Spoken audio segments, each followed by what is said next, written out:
Bun găsit tuturor! În această săptămână, planeta războinică Marte își continuă parcursul malefic.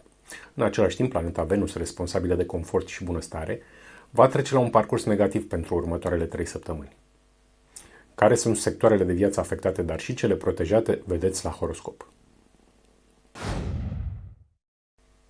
Berbec. Câștigurile realizate prin propriile tale forțe vor fi afectate de acțiunile intenționate sau de problemele nedorite ale unui membru al familiei. Dincolo de asta, dacă vei încerca să progresezi într-un anumit sector de viață, reușita va fi posibilă din cauza sprijinului de care te vei bucura aproape de la toată lumea și mai ales datorită informațiilor prețioase pe care le vei primi. Taur, vei înregistra un eșec într-un important capitol de viață, totul din cauza dificultăților cu care te confrunți în plan profesional la locul tău de muncă. Cu toate acestea, buna înțelegere pe care o vei avea acasă cu familia îți va aduce o creștere a aprecierii și respectului de care te bucuri de la persoane care te vor sprijini. Gemeni, nu vei avea momente prea bune sau liniște acasă și nu vei fi sprijinit de familie dacă vei avea dificultăți în activitatea ta profesională, mai ales că în același timp vei trece prin conjuncturi nefavorabile care vor afecta viața în căminul familial. Dacă totuși starea ta de sănătate îți va permite, vei putea merge într-un voiaj de plăcere sau la o petrecere, deoarece vei beneficia de circumstanțe favorabile la locul tău de muncă, datorită îndeplinirii obiectivelor profesionale.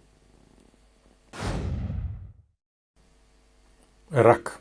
Ratarea unei oportunități de progres într-un anumit capitol de viață plus consecințele financiare negative care apar în același timp vor înrăutăți relația pe care o ai cu partenerul de viață.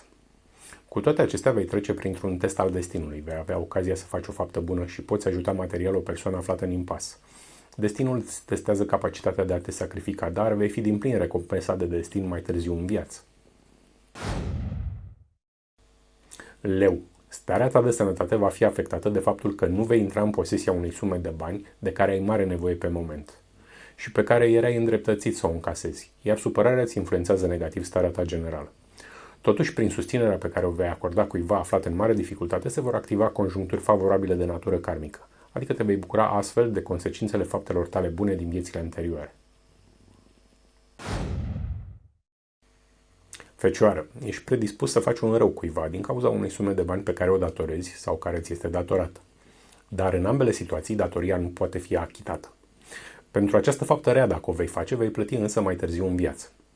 Totuși, dacă vei înregistra un progres într-un anumit capitol de viață, inclusiv în planul profesional în care momentan ai dificultăți, vei beneficia astfel de câștiguri și stabilitate financiară. Balanță. Din cauza neînțelegerilor din relația de cuplu sau al faptului că nu ai un partener, este foarte probabil să nu te poți distra când îți dorești, iar dacă vei pleca într-o excursie sau dacă vei merge la o petrecere, nu te vei simți deloc bine fără partener. În schimb, vei înregistra un succes în activitatea din care îți câștigi existența, vei fi susținut de aproape toată lumea să faci față cu bine provocărilor profesionale.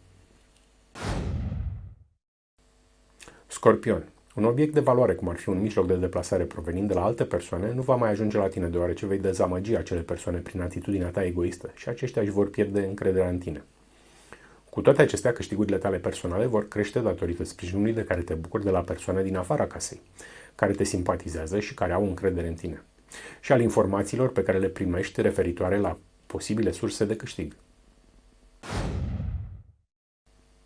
Săgetător. Din cauza unor circumstanțe deloc favorabile, care sunt de fapt o plată pentru faptele rele din trecutul tău, vei trece acum prin momente dificile la locul tău de muncă, în cadrul activității profesionale. În schimb, vei avea o stare fizică bună, plină de optimism și sănătate, urmarea unui salt într-un alt capitol de viață, progres datorat într-o mare măsură partenerului de viață, progres care va fi însoțit de câștiguri materiale. Capricorn, vei primi o veste nu prea bună în legătură cu o excursie sau o petrecere planificată în viitor. Și principala problemă este legată de faptul că nu prea ești agreat sau bine văzut de cei care participă la respectivul eveniment.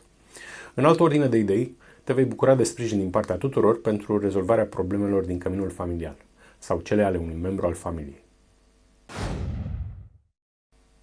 Vărsător, cei din jurul tău nu vor avea o părere prea bună despre tine, asta dacă vei pune în primul plan al preocupărilor tale, distracțiile și alte plăceri ale vieții în fața unor domenii mai importante pentru destinul tău.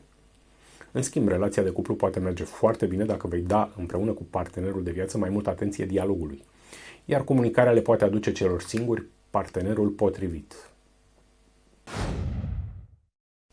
Pești. Reacții egoiste în fața dificultăților financiare și o atitudine ostilă față de partenerul de viață vor declanșa reacții ale karmei tale negative sau plata pentru faptele tale rele din viețile anterioare.